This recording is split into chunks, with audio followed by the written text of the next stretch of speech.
तो दोस्तों हम आ चुके हैं सर के घर पे, जिनका नाम है उस्ताद सईद ज़फ़र ख़ान, जो कि सितार बजाते हैं, जिनसे मैं आज मिलने आया हूँ। और एक और वार्तालाप में उनसे आज मैं बातचीत करूँगा। मैं जैसे आपको पहले बता चुका हूँ और ये उनका दरवाज़ा है, मैं इस पर नॉक करता हूँ।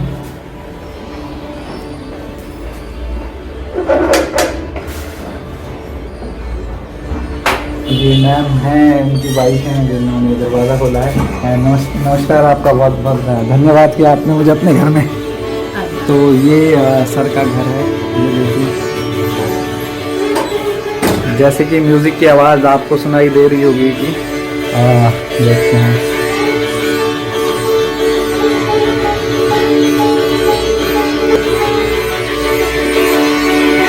ये रियाज चल रहा है।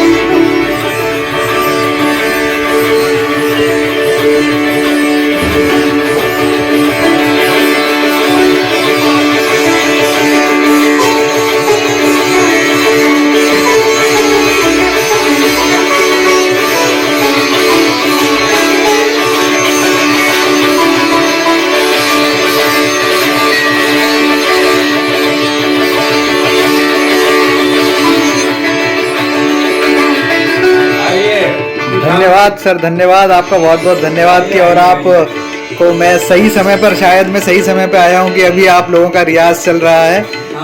तो आपको तो मैं जानता हूं सर, और आपसे मेरी बात भी हुई है। तो आप जिन्हें सिखा रहे हैं उनको हमारे दर्शकों से मुखातिब कराइए।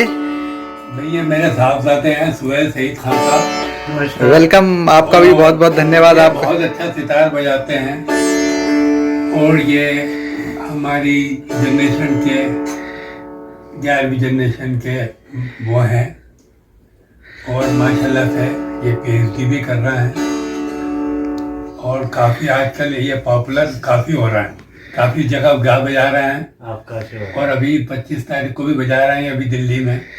बहुत अच्छा सितार बजाते हैं, सुहेल सईद ज़फ़र ख़ान इनका नाम है। ये मेरे शागिर्द है और मेरे पिताजी के भी शागिर्द है। ये मेरे भाई के भी शागिर्द है, छोटे वाले। बहुत अच्छी बात है। धन्यवाद आपका भी बहुत बहुत कि मैं तो सिर्फ सर से मिलने आया था, पर आपसे भी यहाँ पर आपसे भी मुलाकात हो गई। इसके लिए मैं आपको थैंक यू बोलता हूँ कि मेरे ये खुशनसीबी है कि एक साथ मैं दो लोगों से मिल रहा हूँ और संगीत संगीत के ऐसे गुणी लोगों से मिल रहा हूँ जो कि संगीत को इतना सर्व कर रहे हैं। और पिछले लास्ट आप कह रहे हैं कि 11th आप जनरेशन हो, और इसके लिए बहुत बहुत आपको शुभकामनाएं। और आपका जो फ्यूचर है उसके लिए मैं आपके लिए बहुत हमारे घराने के फ्यूचर हैं लोग। हाँ जी, हाँ जी, ये बातचीत हो रही है सर के साथ कि सर बता रहे हैं कि हमारे फ्यूचर है। मैं ये आप ही के फ्यूचर नहीं, ये इंडिया का भी फ्यूचर है। ये इस म्यूजिक के फ्यूचर है, क्योंकि आज बिल्कुल क्लासिकल म्यूजिक जो है उसका ब्राइट फ्यूचर है। बहुत सारे आजकल के यंग कर रहे हैं और अच्छा लगता है मुझे, माशाल्लाह। ये भी कर रहा है, बहुत अच्छा बजा रहा है। और दुआ रखिए कि हमारा जो ये शास्त्रीय संगीत है ये इसी तरह चलता रहे और इसके फ्यूचर ब्राइट होता रहे। धन्यवाद सर आपका, आपने इतनी अच्छी बातें कही। और मैं आपसे जरूर 2 शब्द चाहूंगा कि बिल्कुल। आप एक यंग हैं और मतलब एक यंग जनरेशन है और आप क्लासिकल सीख रहे हैं, और इतना ये जो सितार है बहुत टफ इंस्ट्रूमेंट है, इसे बजाना बहुत टफ है। मतलब फिर भी आप इसे चुन रहे हैं और इसे बजा रहे हैं। तो आप प्लीज अपना एक्सपीरियंस, थोड़ा सा एक्सपीरियंस हमारे साथ शेयर कीजिए, फिर हम सर के साथ एक और वार्तालाप शुरू करेंगे।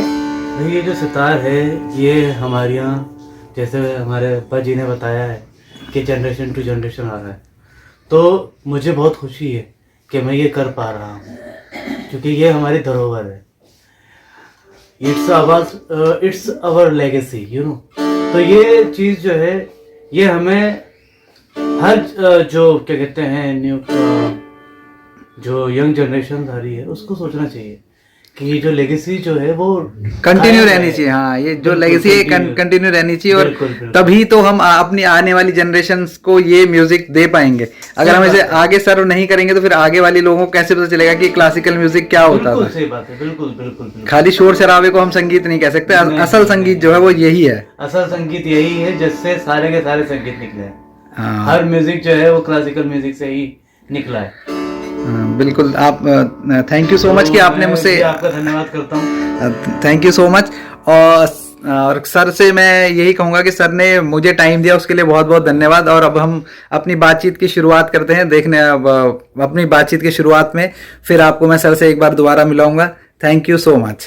असल में जो हम लोग इतना गाना बजाना करते हैं, मेहनतें करते हैं, तो उसके पीछे उस्ताद तो होते ही हैं, सबके वालिद भी होते हैं उस्ताद और गुरु होते हैं, लेकिन जो गाने बजाने वालों की वाइफें होती हैं उनका बहुत बड़ा योगदान होता है।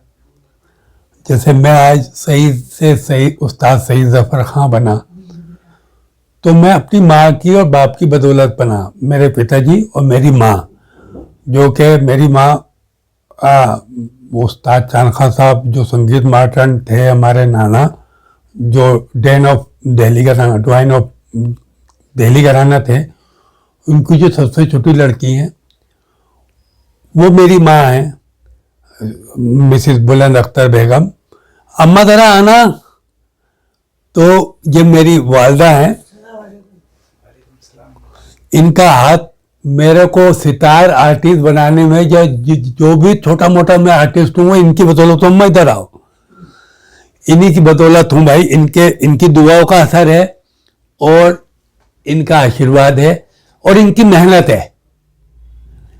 क्योंकि जो इन्होंने मुझे रियाज कराया बचपन में, पापा तो सिखाते थे, पापा थोड़े बिजी रहते थे तो वो चले जाते थे, तो 24 घंटे माँ के साथ ही रहना होता था स्कूल के आने के बाद, पढ़ाई करने के बाद में। तो मेरी माँ जो थी वो हमारे अब्बा पान खाते थे और ये भी खाती है खुद पान, तो पिटारी में ठेके देके मुझसे प्रैक्टिस कराती थी। जब मेरी माँ ने बड़ा रियाज कराया मुझे, और इनकी दुआ है जो आज मैं उस्ताद सईद ज़फ़र खां हूँ। और दूसरा जो हाथ है मेरी वाइफ का है, जो खुद एक बहुत बड़े तान सम्राट उस्ताद नसीर अहमद खां साहब, उनकी लड़की है और खुद गाना गाती थी वो। जब मेरी शादी हुई उनके साथ, तो उन्होंने गाना वाना छोड़ दिया। तो मैं उनको बुलाना चाहता हूँ, आओ जी ज़रा, ये हमारी बेगम साहबा हैं, ये उस्ताद नसीर खां साहब की लड़की हैं। तो ये खुद भी अच्छा गाती थी एक ज़माने में, अब ये सुहेल को भी सिखाती हैं, और कोई बंदिश में अगर भूल जाता हूँ तो मुझे भी वो बताती हैं। तो इनका भी बहुत हाथ है। जब हमारी शादी हुई तो पहले दिन ही हमने इनसे कहा, भाई तुम्हें तो अब तानपुरा लेके बैठना पड़ेगा। अभी जिस दिन शादी होके ब्याह के आई है, इनके हाथ में तानपुरा पकड़ा, हमने रियाज करा 3-4 बजे तक रात को। तो इनका बहुत बड़ा योगदान है। और हमारी माँ का, जो हम रियाज करते थे तो ये हमें कभी दूध गर्म करके देती थी। अब वो इनके काम वो करती है आजकल, से पहले करती थी। अब वो काम ये हमारी वाइफ करती है अपने बेटे के लिए और मेरे लिए। तो रात भर हम भी जागते हैं तो ये भी जागते हैं लोग, इसलिए इनका होना बहुत जरूरी है इसके अंदर। ये आपने बहुत अच्छी बात कही है कि माँ का और वाइफ का आपकी लाइफ में होना बहुत जरूरी है। एक आर्टिस्ट के लिए उसकी माँ का और वाइफ का प्रॉपर जब तक साथ नहीं मिलता, वो आर्टिस्ट नहीं बन पाता भैया। सपोर्ट आपके रीढ़ की हड्डी यही है। रीढ़ की हड्डी यही होते हैं, जो कि आपका अगर जो भी आपके जो भी सफलता है, जो भी आपने अचीव किया, उसके पीछे सबसे बड़ा हाथ इन्हीं लोगों का, इन्हीं लोगों का होता है। तो मैं इन दोनों लोग ये मेरी बहुत रिस्पेक्टफुल हैं ये दोनों। मैं आपको बहुत थैंक यू बोलूंगा, धन्यवाद बोलूंगा कि आपने मुझे इन लोगों से मिलवाया। इन लोगों ने मुझे इस लायक बनाया कि मैं आपसे मिला, आप लोगों से। धन्यवाद। और बस ये मेरी माँ की दुआ है और बीवी के एफर्ट हैं, जिस वजह से उसका बेटा भी काम कर रहा है, अच्छा बजा रहा है, और मियाँ तो बजा रहा है। सही। तो मैं आपसे सबसे पहले तो मैं आपसे सिर्फ एक ये बात पूछूंगा कि मतलब आप जब ये छोटे थे और जब आप इनके पीछे मेहनत कर रही थी, तो आप क्या सोचते थे तब, कि क्या आपको लगता था? मैं यही सोचती थी कि भाई जैसे हमारे बुजुर्गान दीन ने, बुजुर्ग लोगों ने रियाज करके और नाम किया, ऐसे ही मेरे बच्चे भी करें। धन्यवाद आपके। बस इसीलिए मेहनत करती थी कि अल्लाह ने इनको भी इस काबिल बनाए, और अल्लाह ने बनाया, उसने सुनी दुआ। धन्यवाद। अब एक सवाल आपसे छोटा सा ये है कि एक गायिका हो आपने, जैसे सर ने बताया कि आप भी गाना गाती थी और आपका बैकग्राउंड भी, जो फैमिली थी वो भी म्यूजिक में ही थी, तो उसके बाद ये सेक्रीफाइस जो आपने किया है, ये जो एक सेक्रीफाइस ही है, क्योंकि एक कलाकार से फिर आप गृहिणी बन गई हैं घर के कामों में, और अपनी जो घर की जो जिम्मेवारियां हैं जो आपने वो ली, तो इसके लिए तो आपको सैल्यूट है। और ये हर एक इंडियन जो भारतीय औरत है या इंडियन जो हमारे परिवार की सभी करती हैं, सभी करते हैं, और इसमें बहुत ये इंडियन हमारे खून में रचा बसा है। ये बहुत तो अब आपको कैसा महसूस होता है सर को, जब अब उपाधि भी मिल गई है उस्ताद की, तो आपको ये लगता है कि आपकी मेहनत अब सफल हो गई? बिल्कुल तो बेशक ये तो मेरे लिए सबसे ज्यादा खुशी की बात है कि माशाल्लाह आज ये जिस मुकाम पे हैं, तो उस मुकाम पे देख के दिल को बहुत खुशी होती है और तसल्ली होती है कि हमारी मेहनत रंग लाई। और पोतों को भी यही चाहते हैं कि वो भी बेटा अल्लाह भी। काबिल करे उसको आमीन। भी। पोते को भी अल्लाह हमारे हिस्से काबिल बनाए। आमीन आमीन। एक गज़ल है जो फरीदा खानम जी ने बड़े अच्छा गाया है, आज जानने की जिद ना करो।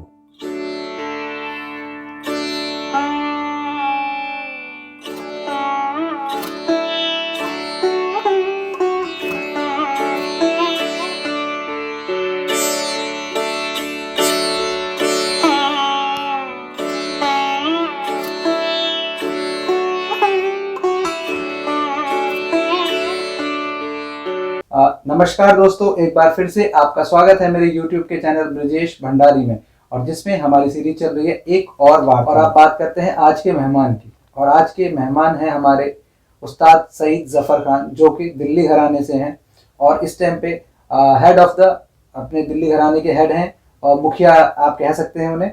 और वो सितार बजाते हैं और इंटरनेशनल आर्टिस्ट हैं, और इंडिया में भी उनका बहुत नाम है, और सरकार की तरफ से भी उन्हें नवाजा गया है उस्ताद की उपाधि से। और आज मैं उनके घर पे आया हूं उनसे मिलने के लिए, और मुझे नहीं लगता कि मेरी अंदर इतनी कुव्वत है कि मैं उनको आप लोगों के सामने इंट्रोड्यूस कर सकूं, बट फिर भी मैं ये कोशिश कर रहा हूं, क्योंकि वो बहुत बड़े आर्टिस्ट हैं और उन्होंने मुझे समय दिया, उसके लिए मेरे लिए बहुत बड़ी बात है कि मैं उनसे मिल रहा हूं। फिर भी मैं उनका अपने इस प्रोग्राम में स्वागत करता हूं। नमस्कार सर। नमस्कार। आपका बहुत बहुत स्वागत है मेरे इस कार्यक्रम में, और धन्यवाद कि आपने मुझे समय दिया। मेरी खुद खुशकिस्मती है कि मैं आप जैसे लेजेंड से मिल रहा हूँ। इसके लिए मैं आपको बहुत बहुत थैंक यू सर। अगर मैं जहाँ तक मेरी जानकारी है, आपकी ये 11वीं पीढ़ी है जो कि म्यूज़िक को ही सर्व कर रही है। और आपसे जब मेरी बात हुई थी तो आपने कहा था कि आपको याद नहीं है कि कब आपके हाथ में सितार आ गया, और आप बहुत छोटे थे तब से आप ये प्ले कर रहे हैं सितार। तो अगर मैं ये जानना चाहूँ कि आपने कब ये शुरुआत हुई, फॉर्मल कब से शुरुआत हुई, और कैसे आप इस संगीत के क्षेत्र में कैसे आए, वो आपकी जो भी आपकी धुंधली यादें हैं वो अगर हमारे सबसे पहले तो मैं अपने श्रोताओं को नमस्कार और आदाब करता हूँ। मैं दिल्ली घराने से ताल्लुक़ रखता हूँ। दिल्ली घराना जो हमारा तकरीबन हमारी 11वीं पीढ़ी है, बहुत पुराना ये हमारा घराना है। और इस घराने में एक विशेषता ये है कि इस घराने में आपको इंस्ट्रूमेंट और वोकलिस्ट बराबर दिखेंगे। हर पीढ़ी में चले आ रहे हैं। मैं 11वीं पीढ़ी हूँ, उसकी 10वीं पीढ़ी हूँ, मेरा बेटा 11वीं पीढ़ी है। हमारे घराने में, क्योंकि हम जब पुरानी दिल्ली में सुईबालन में हमारा मौसीकी मंजिल के नाम से एक बहुत बड़ा हवेली टाइप है, वहाँ पर हम रहते थे। तो वहाँ हमारे ताऊजी भी रहते थे उसी घर में, मतलब सबके कमरे अलग थे। हमारे दादा भी रहते थे, हमारे नाना भी रहते थे, हम सब रहते थे। हमारे बहुत सारे ताऊ रहते थे। हमारे पिताजी उस्ताद ज़फ़र अहमद खान साहब बहुत अच्छा सितार बजाते थे, बहुत वेल नोन, बहुत वर्सेटाइल आर्टिस्ट थे। वो गाने भी गाते थे, लेकिन सितार के उनका जो प्रोफेशन था वो सितार था।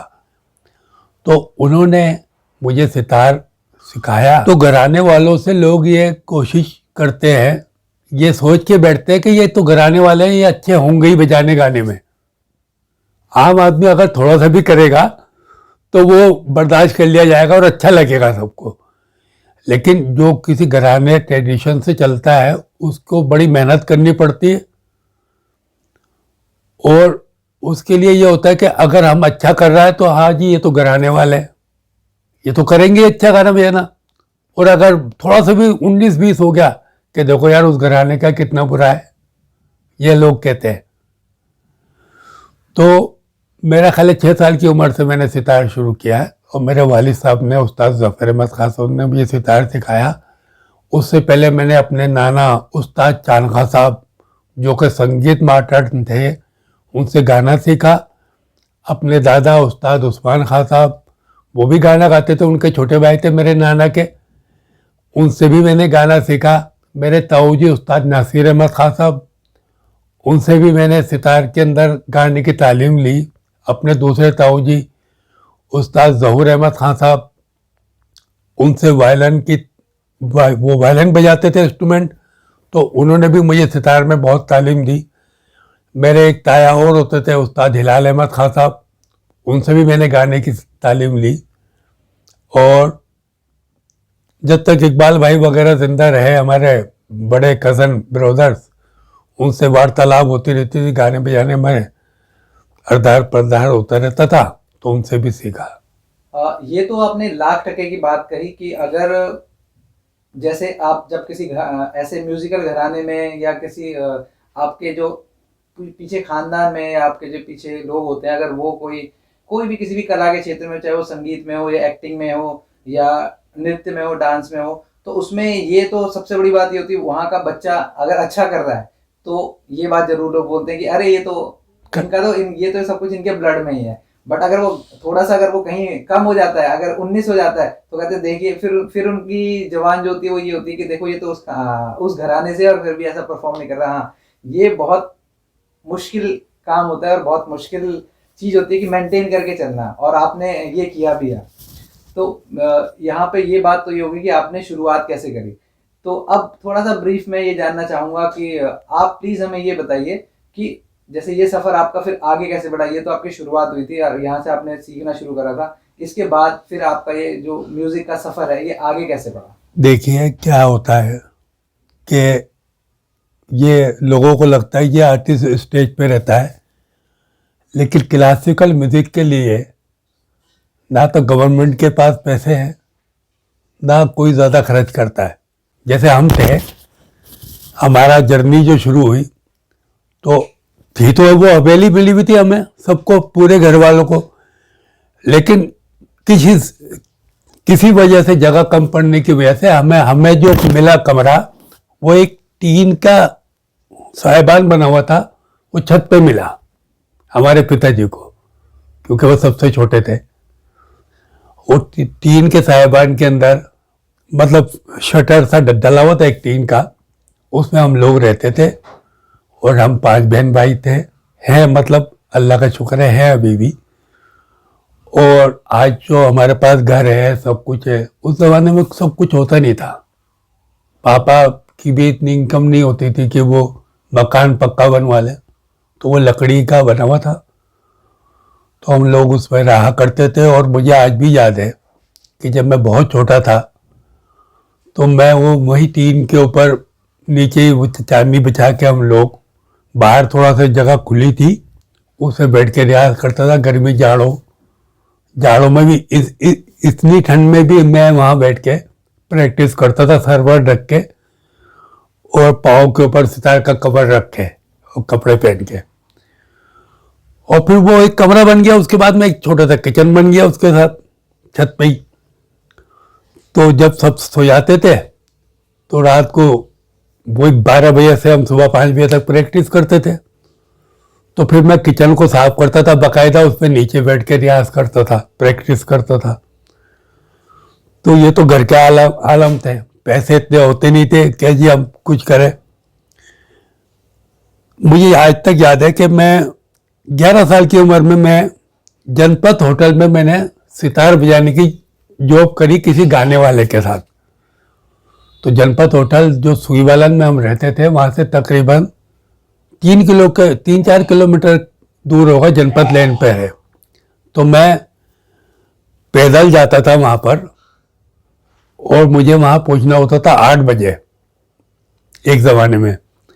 तो घर से निकलते थे हम तकरीबन 7 बजे और बाई वॉक करते करते हम जनपद जाते थे। वहाँ 8 बजे से एक गाने वाली थी उस जमाने में, आशा शर्मा, उनके साथ बजाता था। सबसे पहले मैंने वहाँ से शुरू करी म्यूजिक बजाना बाहर। घर पे तो रियाज करते ही थे हम लोग, तो उनके साथ एकम्पनीमेंट करना होता था। और वो 8:30 बजे से शुरू होता था और 9:15 एक ब्रेक होता था। दूसरा ब्रेक फिर 9:45 बजे से 11:30-12 बजे तक होता था रात को। तो ये 2-3 साल चला।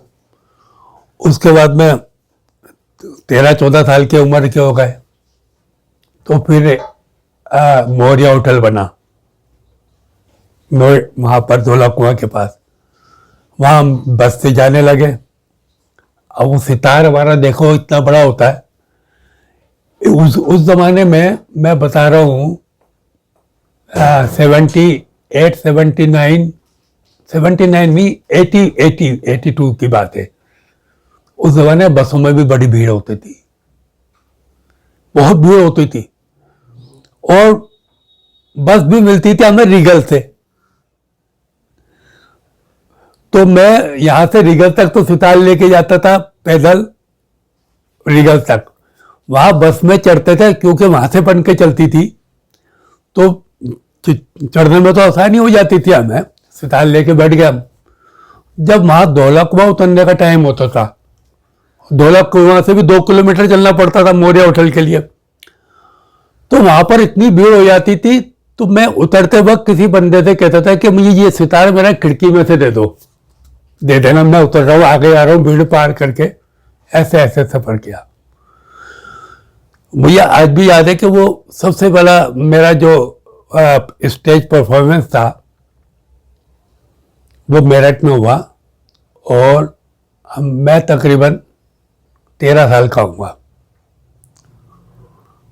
तो मेरठ हम लोकल उसमें चल गए ट्रेन में, तो खड़े खड़े गए वहां तक पूरे टाइम तक।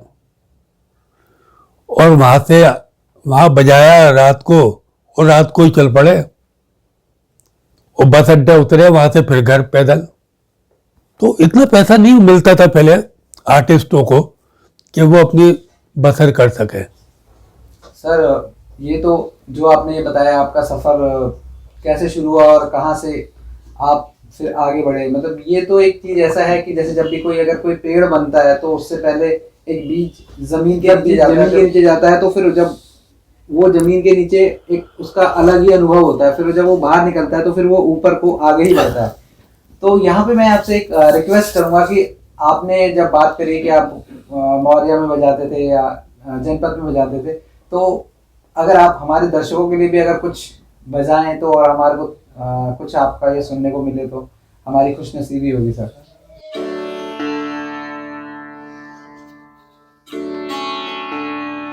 मैं राग यमन बजा रहा हूँ, जो कि हमारा शास्त्रीय संगीत का बहुत पुराना राग है।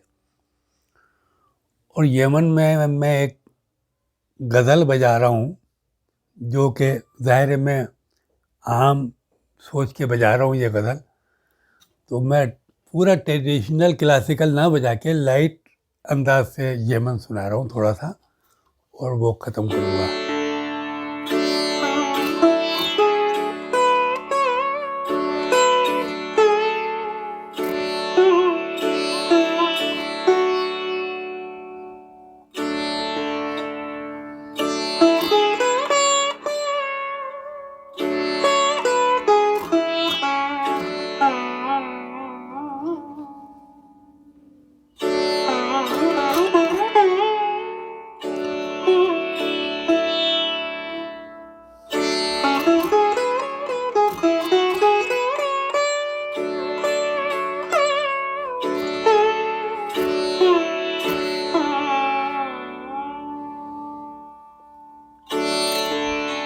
एक गज़ल है जो फरीदा खानम जी ने बड़े अच्छा गाया है, आज जानने की जिद ना करो।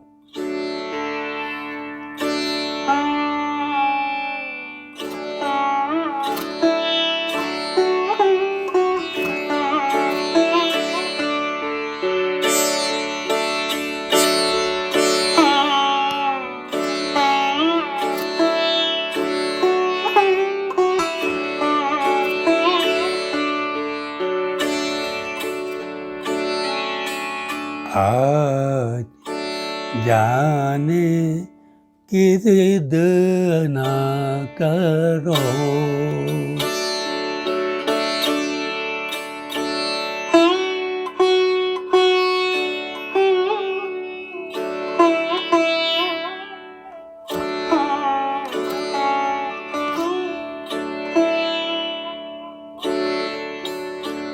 यूं ही पहलू में बैठे रहो।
अब ये लाइट म्यूजिक के साथ क्लासिकल है।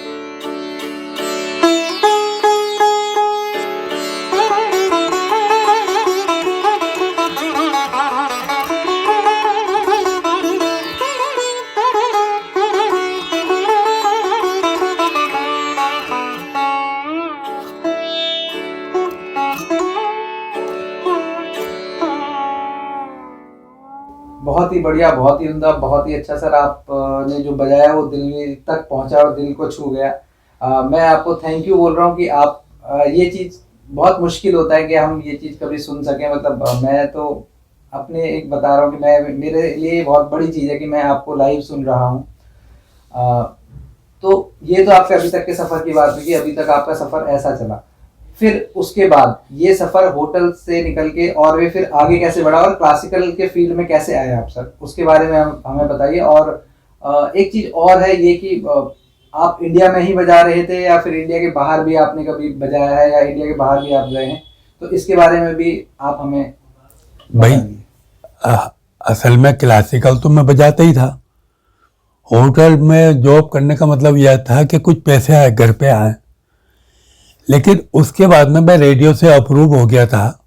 मुझे रेडियो की बिहाई क्लास मिली थी और उस बिहाई क्लास में एक मंगलवारी संगीत सभा होता था हमारे रेडियो का, एक ज़माने में प्रोग्राम जो मंगलवार को 1.5 घंटे का आइटम होता था। तो उस प्रोग्राम की वजह से मेरा काफ़ी प्रचार हुआ और नाम हुआ उससे। वो मैंने मंगलवार को बजाया, वो रिकॉर्डिंग मेरी बची जो कि पूरे हिंदुस्तान में उसका टेलीकास्ट होता था। वो रेडियो स्टेशन से था और मंगलवारी संगीत सभा कहलाती थी वो। तो वो 1.5 घंटे का आइटम होता था, वो मैंने सबसे पहले रेडियो से बजाया। उससे पहले छोटे मोटे प्रोग्राम करते रहता था दिल्ली में भी, छोटे छोटे से, और दिल्ली के आसपास, क्योंकि गाने बजाने में क्या होता है कि एक जगह कहीं बजा दो तो अगर आप अच्छे हो तो वो खुद पॉपुलर हो जाता है आदमी। आज का ज़माना जैसे मीडिया का है, वो उस ज़माने में नहीं होता था, इतना प्रचार नहीं होता था। लेकिन वो रेडियो स्टेशन एक वाहिद जगह ऐसी थी कि जिसकी ऑडियंस तब भी इतनी थी सुनने वाली और आज भी उतनी है जो क्लासिकल प्रोग्राम सुनते हैं। तो मंगलवारी संगीत सभा बजाया मैं और उससे मेरा पूरे हिंदुस्तान में लोग मुझे पहचानने लगे। और उसके बाद में मैं कंटिन्यूटी वहाँ से मुझे जो भी मुझे बुक करने आता था वो ये कहता था हमने आपकी मंगलवारी संगीत सभा सुनी। उसके बाद मैं लखनऊ में बजाया, मैं पटना में बजाया, बम्बई में बजाया, कलकत्ता में बजाया, मतलब हिंदुस्तान के सारे शहरों में तकरीबन बजाता आ रहा हूँ और अभी भी बजा रहा हूँ। और फिर ICCR के ज़रिए मैं फ्रांस गया 80 में। उसके बाद में फिर बस 82 में गया फ्रांस। उसके बाद मैं अमेरिका गया, मैं वहाँ भी सितार का परफॉर्म दिया मैंने। लंदन और पेरिस, वो पेरिस तो आ गया, जर्मनी, यहाँ सब जगह मैंने अपना सितार का परफॉर्मेंस दी। पाकिस्तान भी गया, और पाकिस्तान में तो इवन वहाँ की फिल्मों में भी मैं बजाया हूँ। 80-82 के दौरान में मैं 1980-1982 में वहाँ गया था। तो लाहौर में फिल्में बनती हैं वहाँ, तो उसमें भी मैंने बजाया, अपना सितार बजाया उनकी फिल्मों में। और हिंदुस्तान में भी काफ़ी, मैं मतलब बम्बई के भी काफ़ी लोगों के साथ मैंने काम किया है फिल्म के। और जो सीरियल वगैरह होते हैं, एक बालिका बधू आया था, उसमें पूरा सितार मेरा बजाया हुआ था। तो इन बम्बई का और दिल्ली में मतलब मैं क्लासिकल के साथ कमर्शियल का काम बराबर चलता रहा मेरा। अभी मैंने आके थोड़ा सा क्लासिकल को मैंने रखा हुआ है। और उसके बाद में जब सब नाम हो गया, तो मैं विश्वनाथ जयंती में बजाया दिल्ली में। उसके बाद में विश्वनाथ जयंती के बाद में जो हिंदुस्तान के बड़े बड़े फेस्टिवल हुए हैं, तकरीबन सब में बजा चुका हूँ मैं। अब नाम क्या बताऊँ, बहुत सारे हैं, हरिवल्लभ और जितने हैं वो सब में बजा चुका हूँ। अल्लाह का शुक्र है, लाख लाख शुक्र है कि वो ऊपर जाता रहा वो काम। और अब मैं उस्ताद सईद जफर खां तक मुझे लोग जानते हैं। तो आपसे बातें करके बहुत अच्छा लगा सर। आपने अपनी लाइफ के बहुत सारे एक्सपीरियंस हमारे साथ शेयर करे, और आपने सबसे बड़ी बात ये कि आपने हमें सुनाया भी, इतना अच्छा संगीत सुनाया। और ये मेरी खुशकिस्मती है या ऊपर वाले का शुक्र है कि मैं आपको ये सुना, मैंने लाइव आपको सुना। ऐसे सुनना बहुत बड़ी बात होती है सर, मेरे लिए तो बहुत ही बड़ी बात है कि मैंने आपको लाइव सुना। उसके लिए थैंक यू सो मच, आपका बहुत बहुत धन्यवाद। और मैं अपने देखने वाले दर्शकों को भी यही बोलूँगा कि प्लीज़ मेरे चैनल को लाइक कीजिए, शेयर कीजिए और सब्सक्राइब कीजिए, जो कि ऐसे गुणी कलाकारों को हम आपके सामने ला सकें।